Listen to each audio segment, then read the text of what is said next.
1600 টাকা ভাড়া লাগে। 1600 তো আমার কাছে নাই। সন্তান কয় আমি রোজা আছি 1 মাস, তোমার নাইলে আমি একা ঈদ করবো বাড়ির মধ্যে, তোমরা আসো। বাবা টাকা নাই, বাবা যাবো কেমনে, নিজে নিজে কান্দি ফেলাই। আর কি করা যাবে, ভাগ্যের দোষ। এবার কি বাড়িতে যাওয়া হবে না?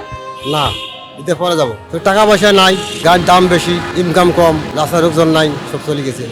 ঈদে এখানে থাকলে কি টাকা ইনকাম হবে? যা হয় আর কি, কার কিছু টাকা হলে গেলে বাচ্চা ভালো বাচ্চা খাওয়ান যাবো। পরিবার থেকে সন্তানরা ফোন দেয় না যে বাবা আসো ঈদ করবে একসাথে? না, ডাকছিল যে টাকা পয়সা নাই, কীভাবে যাবো। এখন সন্তান কয় আমি রোজা আছি 1 মাস, তোমার নাইলে আমি একা ঈদ করবো বাড়ির মধ্যে, তোমরা আসো। বাবা টাকা নাই, বাবা যাবো কেমনে। মার্কেট করে দিছি, প্যান্ট শার্ট কিনে দিছি, পাঞ্জাবি একটা কিনে দিছি, আতর একটা কিনে দিছি। আপনি কিছু কেনেন? না, আমি কিছু কিনি নাই, টাকা পাওয়া নেই তো। ঈদের পরে যে দাম কমবে আর কিছু কিনবো, ওটা লঙ্গি কিনবো।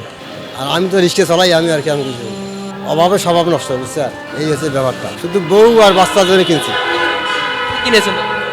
বউয়ের জন্য 3 পিস নিছি, আর ছেলের জন্য এমন প্যান্ট শার্ট নিছি। আমি কিছু কিনি নেই, দাম বেশি, নিমু কেমনে। 1600 টাকা ভাড়া লাগে। 1600 তো আমার কাছে নাই।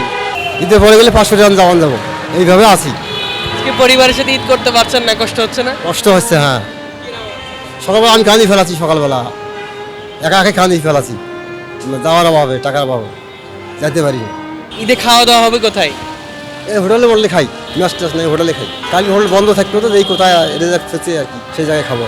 নিজে নিজে কান্দি ফেলাই, কষ্টের জীবন, গরিব মানুষ, নদী একা মানুষ। আমার বাড়ি যেতে 1600 টাকা লাগে, 20 গ্রামে এলাকা বাড়ি। কি করা যাবে, ভাগ্যের দোষ। বাবা নাই, মা আছে একাই। ছেলে হাফিজি পড়তেছে, হাফেজ পাস করলে মানে এখন টাকা পয়সা দেওয়া লাগে, বেতন দেওয়া লাগে, রিস্কি চলে দেওয়া লাগে। মাদারা শেষ হলে হাফেজ হয়ে যাবে, মাদারা পড়তেছে।